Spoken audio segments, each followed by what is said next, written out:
welcome back to the Patriotic Podcast. I'm Michael Farr. With me as always, Cody Albert. Yo. We're back. We're ready to do another podcast episode. We are ready. So ready. And we are going to do another lighthearted segment, a top five. Hope you like the top fives. We're doing them. Nobody said to quit, so. Well, they didn't tell us any different, so we're going to keep doing them. Keep on going. This one is our top five automobiles. Automobiles. Top five automobiles. Dong, where is my automobile? It's better than a horse and buggy. Yeah. There's some Amish people that live over in Clay County, the next county over from us, and we were going over there one day to go hiking, and almost killed them because we were in an automobile, right, and they were in a buggy, and we came around a curve doing automobile speeds, and they were in a buggy doing non-automobile speeds, and so they almost got schwacked. Wow. But we avoided them and let them be. So I'm a fan of the automobile. I've got my top five list. Do you have yours? I do have my top five list. Extra points. Question of the day: who invented the automobile? We'll Benz, Mercedes. Ah, you'll not get me, sir. his name. What was his first name? Carl. Ah ha ha. Carl Benz. The first thing he said was, "I ain't got no gas in it." I ain't got no gas in it. Different Carl. Sorry. I mostly just sat out there looking at the car. I reckon it'll run. He built it in his barn, so technically he was in a shed. Yeah. Oh man. Let's hear it. Number five. Are you ready? Number five. Go for it. My number five. 1968 or 69 Mustang Boss 429. Woo-wee. Yes, sir. We getting it started off hot and heavy. That's what I'm talking Eleanor, baby. about. Yes, sir. So, little known fact about the Mustang. I know you're a Mustang fan. Yes. Do you know why the horse faces left on a Mustang? If you're looking at the front of the car, the horse logo is facing to your left. Do you know why? No, don't. Because It doesn't look right facing to the right. Well, it just don't look right, does it? In American track racing, the horses all go to the right. They start. I guess it's counterclockwise or whatever it is. Coming out of the gate, they go the opposite way. The Mustang is a rebel. He's going the opposite. He's going left because he's going against the pack. That's what I'm talking That's about. pretty cool. I like that. I always like that. You know what the Mustang is named after?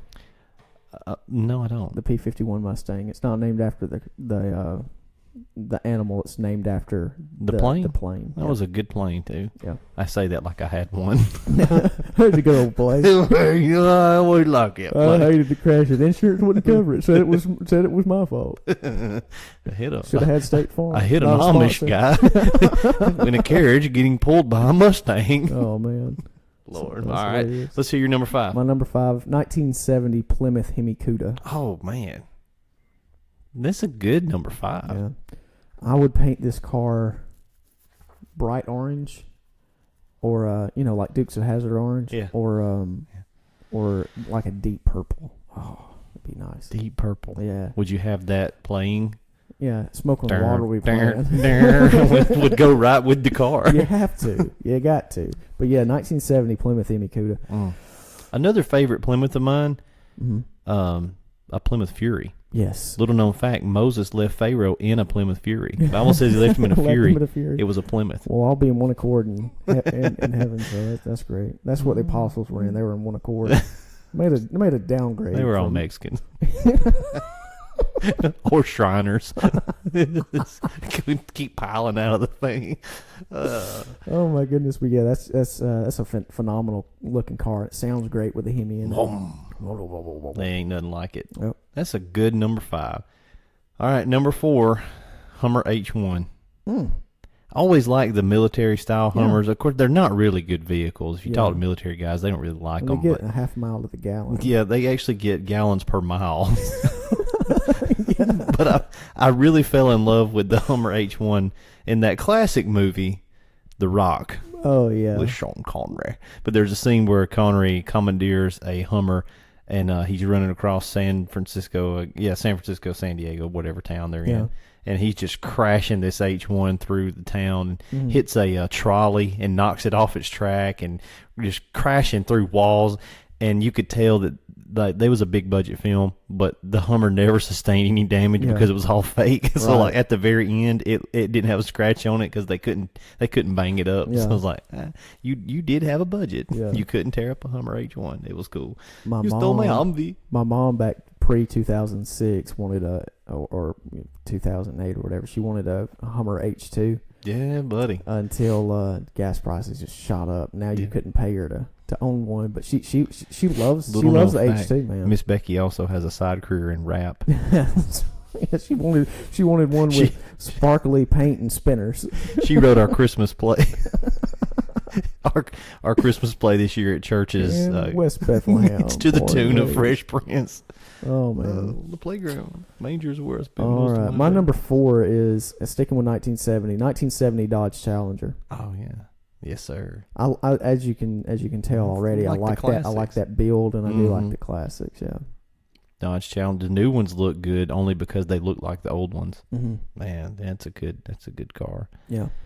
I kind of feel like I missed out on an era of, because I'm not a car guy. I kind of am. I think all guys are car guys at heart. Right. But back then, man, it would have been hard not to be a car guy. Yeah. Because they were killing it with those designs. I am what I am because that's all that I am. Popeye, the Sailor Man. I am what I am because of my dad, and so I like guns because my dad's a cop. He taught me how to shoot guns. I dig guns.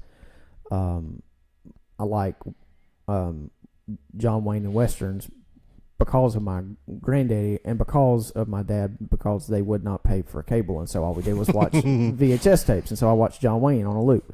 I dig westerns. But cars. Me and my dad have always watched car shows. Mm-hmm. Top Gear. Oh man, I love Top Gear. We watched Counting Cars with Count's Customs. You know, there used to be these shows that would Monster come on Garage. like Saturday mornings where they would be in there building a car. It was really cool shows. I always liked that stuff. So and then that my love for cars also goes to motorcycles, watching American Chopper and stuff like that. It was great. That meme is the best too. Yes. Where they're going back and forth. Yeah. Number 3. Are we on number 3? Number 4. Did you do your number 4? I did 5 and 4. Okay, I did my 4. All right, number 3. Number 3 for me is a Land Rover Defender. I'm a Land Rover fan, but only in certain situations. Yeah. Do you know what you call a Land Rover owner? What's that? A mechanic. They're always broke down. Yeah. You know what you call a Land Rover that isn't leaking oil? What's that? A Land Rover that's out of oil. They're garbage. Yeah. They're garbage. They look nice, though. British engineering at its finest. Oh, well. It's hot garbage. But the Defender is a really cool safari expedition vehicle. Which one of the Bond movies is it? It's one of the later ones with the newer Bond character. Royale. I think Royale. I think it's Spectre. It's the last one. What's the last one? That's not Skyfall. Quantum of Solace.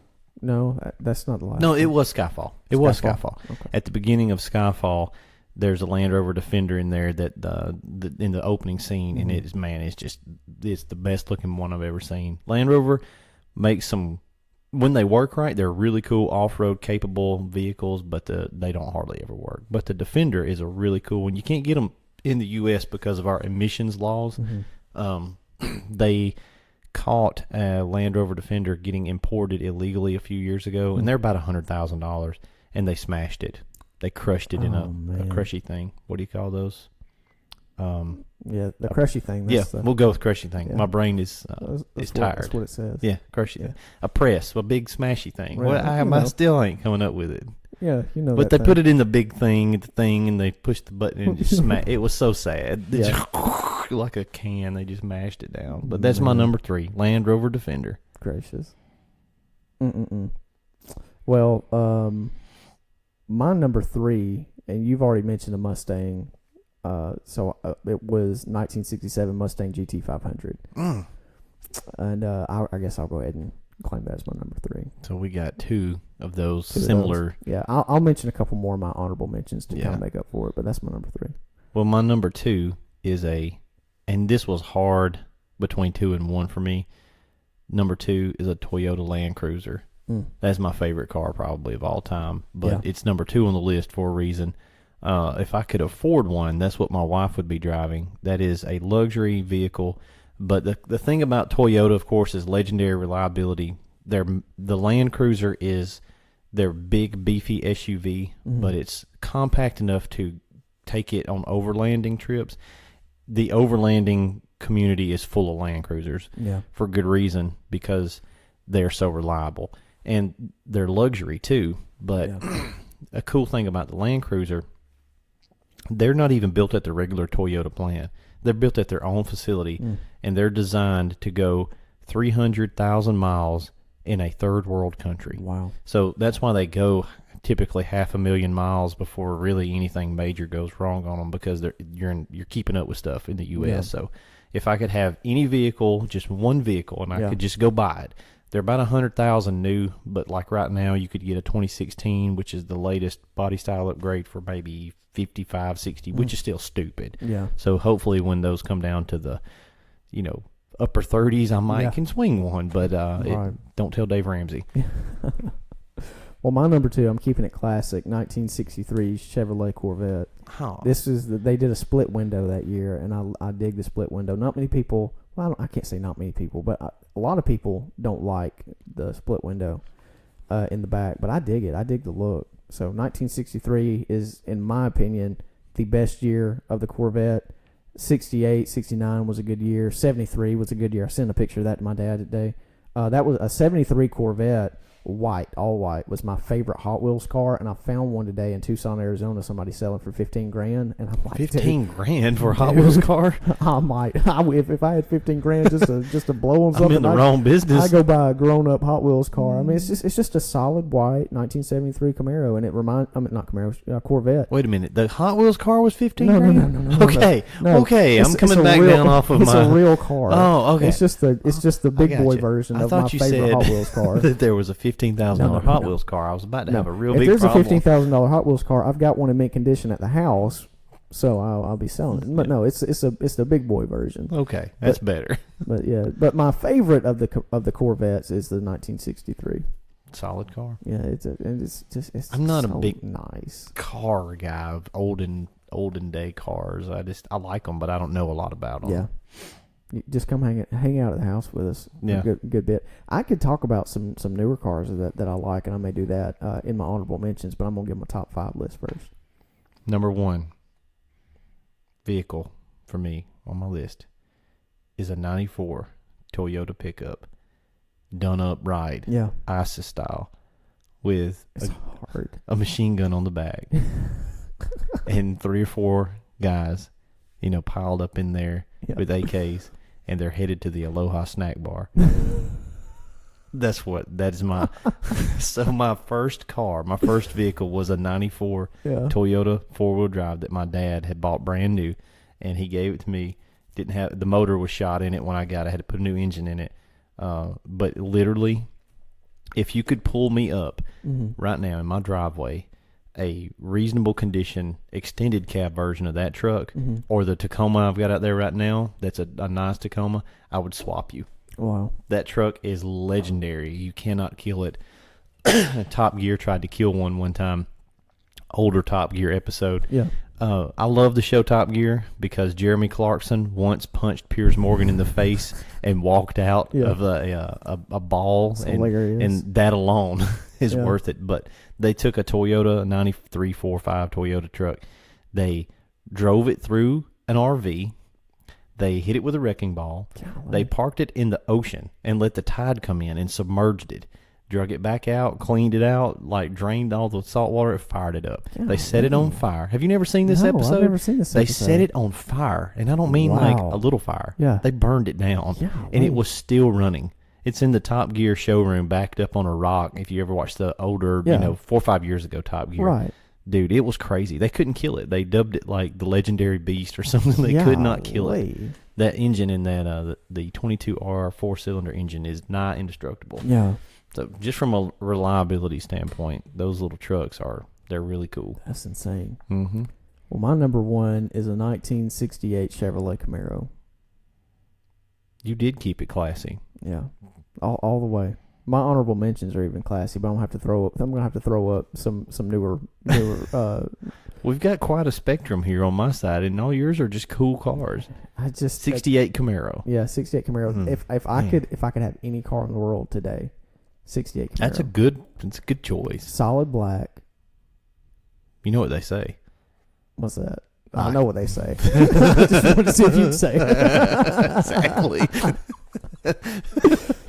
Oh, man. 68 Camaro. Yeah, man. It's Reckon what one of them goes for now. about 30 grand. Well, that ain't too bad. On the low end. I mean, you can always do more. Mm-hmm. But when the Barrett Jackson.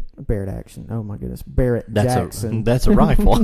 Barrett Jackson. Yeah. It's late, y'all. It's late. Just understand that it's late. Barrett Jackson, their auctions that they do. Yeah. They have low, mid, and high end vehicles. This is their low to mid end. You know, it's the $20,000 to $30,000 level. But you can do them up, and they're $70,000, $90,000, $100,000. But why? Yeah. You know? So, but yeah, I would definitely have one of those. That's cool. Yeah, if I could pick a vehicle out just anytime. Now I do have some cars that are nostalgic to me, and I have some newer cars that I would really like. And then specifically, I haven't even seen what it looks like yet. But this 2021 Bronco that's coming out. Oh yeah. I haven't even seen what it looks like yet, but I want that car. I want it. It's going to be. I've been doing a whole lot of research on it because I want it so bad. It is going to be It's going to be trying to compete with Jeep, so it's got to be a Jeep price. Short. So the $2. It's late. The $2. No, that's who you pick up in the Bronco. The $2. Never mind. The 2-door Jeep goes for about 38. No, goes for about 28,000. That ain't bad. And so they expect that this 2-door Bronco is going to be about 30,000. Yeah. And But the pictures I've seen, the concept art, they look really cool. Concept art looks cool, and I think it's going to look even cooler than the concept art. But they say the 4-door version of this is going to be around the 44,000. I don't know that I'd want a 4-door. I wouldn't want a 4-door version. But here's the thing: this is the selling point for me. They're trying to compete with Jeep Wrangler, so it's going to be a 2-door version of this.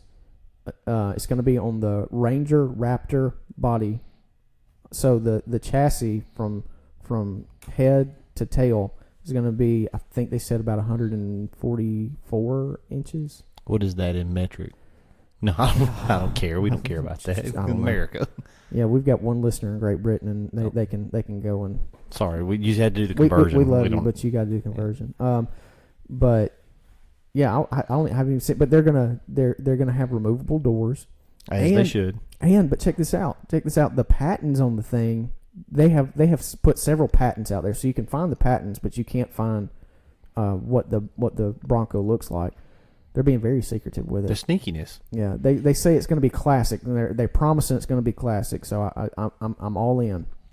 But you're going to be able to remove the doors with no tools. Mm-hmm. Just turn them, pick them off like a Jeep door. They figured out how to take them out with no tools. But it's not like the Jeep version of it. Right. It's their own patent, so it must be easier. I don't know.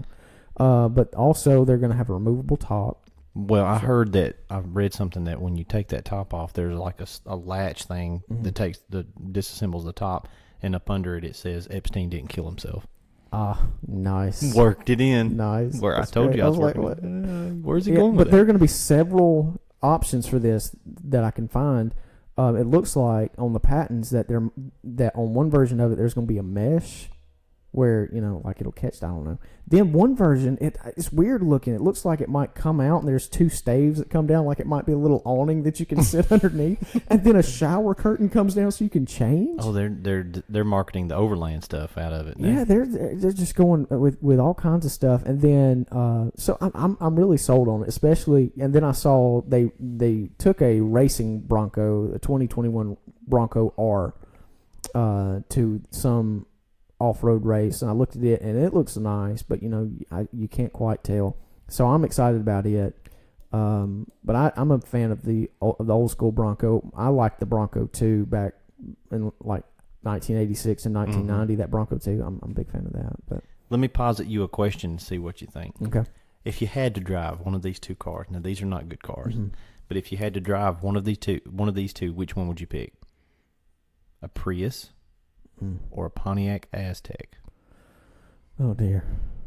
Now, when the Prius, there's pros and cons. There are pros and cons to the Prius. The Prius is small, Yeah.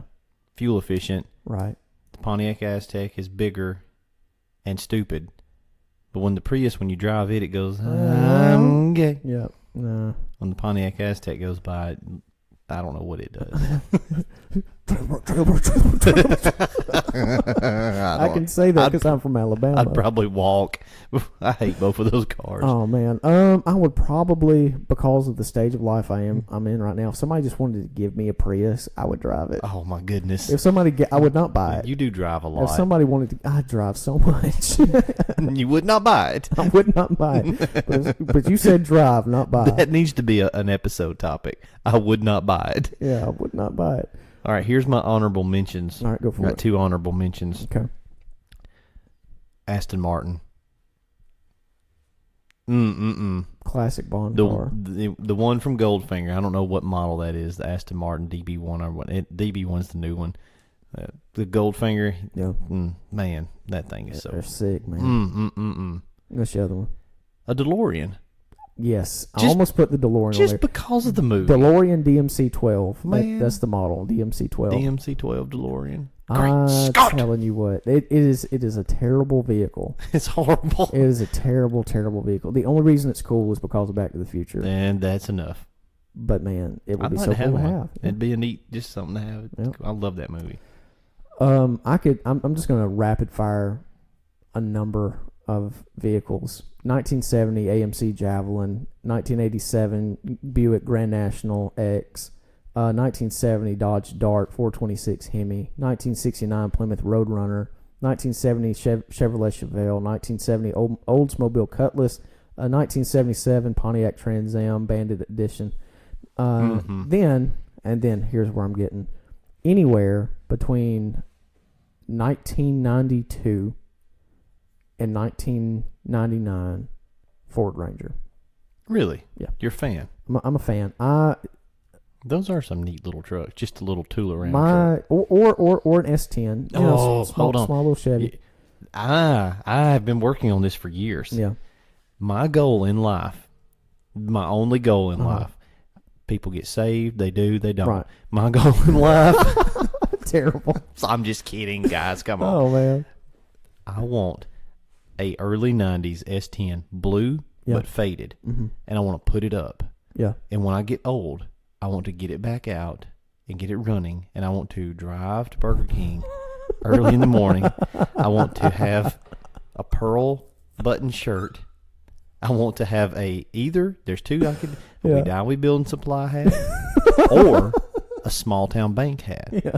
Which now that they've merged with Southern States, I probably need to be getting on that hat. You need to jump on that. So any of those, and I want to drive early, preferably to a Hardee's, but since we don't have one, and I want to sit there from about 6:45 in the morning till about 8, and then I want to go back home. That is my goal. You need that truck to pull that off, though, and the truck cannot go over 38 miles an hour. That is the top speed. Oh man, that's the life, man. Oh man, I thought you were gonna say you wanted a GMC Cyclone or something like that. I was like, no, the S10. Oh man, long wheelbase. But can't have a short bed. No, oh no, you can't put nothing back Extended cab. Yes, sir. The reason I like these old Rangers, Daddy had an old Ranger, and he had an old S10. Papa had an old Ranger, and I'm just sentimental about them. Yeah. But the Danger Ranger. Yeah, I just sentimental. Papa had an extended cab. It was that green, that 90s green that you could get in a Ford Taurus, that you could get in anything that was just that 90s green. He had a 98 or 99 Ford Ranger extended cab for the longest time, and it was a stick shift. And look, I found one the other day, a 2000 Ford Ranger. It was red. I'm not a big fan of the red as much as I am an Alabama fan. I don't really dig red cars. It's got to be the right red, but anyway, it was a red, and it was a stick shift with 45,000 miles on it. That's low. They wanted $7,900. I called them and I said, I'll give you 55. I said, at the end of the day, it's a 20-year-old truck. I don't care how many miles it's got on it. It's a 20-year-old truck. well, sir, it's one owner. And I said, it's a 20-year-old truck. Mm-hmm. It's not worth $7,900. No, One of the things that I've done in my short life is buy and sell vehicles. I tend to know the value of vehicles fairly well. Not older vehicles. I have to do homework on those. But newer vehicles, I tend to be able to know how much vehicles worth because I've done so much buying and selling with cars. So I was like, I think this is right. I'm going to go check Kelley Blue Book. I thought the vehicle was worth about $4,300. Went and looked it up. Worth $38,000 to $4,200 in the excellent condition. right. So I offered them $55,000, which is $1,000 more than what it's worth. $1,500 more than what it's worth, depending. Mm-hmm. And They held firm. yeah, they were no. We can come down a little bit. They came down on the price on the internet to $7,600. That's a lot for a. But it's a 20-year-old truck. Yeah. I found another one. It's a 2011. Well, you got to think, even with that much mileage, Yeah. you still got belts and hoses that Right. are 20 I'm gonna years have to fix old. some You got to stuff. replace stuff just from age. And so I found a 2011, and I cited this to them. I'm like, look, I'm looking at a 2011 with 80,000 miles for $1,000 more. I could call them, and I could get it for the price that you're selling your truck for. I could get them to come down to $7,900. Mm-hmm. But I do have a soft spot in my heart for them, but I'm not dumb. My dad had Not one of dumb. those when I was about probably 4 years old, and he was more patient than I was because if this had happened to me, I'd have killed one of my boys. But he bought it brand new, brought it home, and went inside it was a couple of weeks after he got it, and came outside, and I was sitting on the hood waxing it with sand. Oh, no. I had a bucket of sand, and I had seen him wax the truck, and I was waxing it with sand. Yeah, there went that clear coat. He said he just smiled, went back inside. Oh, my Well, goodness. you're a good man, Pops, because I'd have killed somebody. Gracious alive. Yeah, those are neat little vehicles, though. Yeah. What's your top 5 list, listeners? Let us know. Yeah, let us know. We want to know. Comment. Let us know. Send us an email. Abrams Get us on Facebook. tanks, Yeah. Bradleys. Yeah, we didn't even jump into that. What's your top 5? It doesn't have to be classic. It doesn't have to be new. You just got to ride in A it. rickshaw. It could be one of them like Lyndon Johnson had. It could be one of them amphibious, one of them ambidextrous cars. Well, it's 2019. Anything goes. Land, sea, and air. All right, but we appreciate you for listening to the Patriotic Preachers. Let us know what your top 5 is of these cars. We've done a couple of top 5s now. Just let top 5 of something. Tell us what top 5 list we should do next. We've got some ideas about it, but we want to hear from you. Let us know. We appreciate you for listening to the Patriotic Preachers. I'm Michael Farr. For Cody Walker, we're out.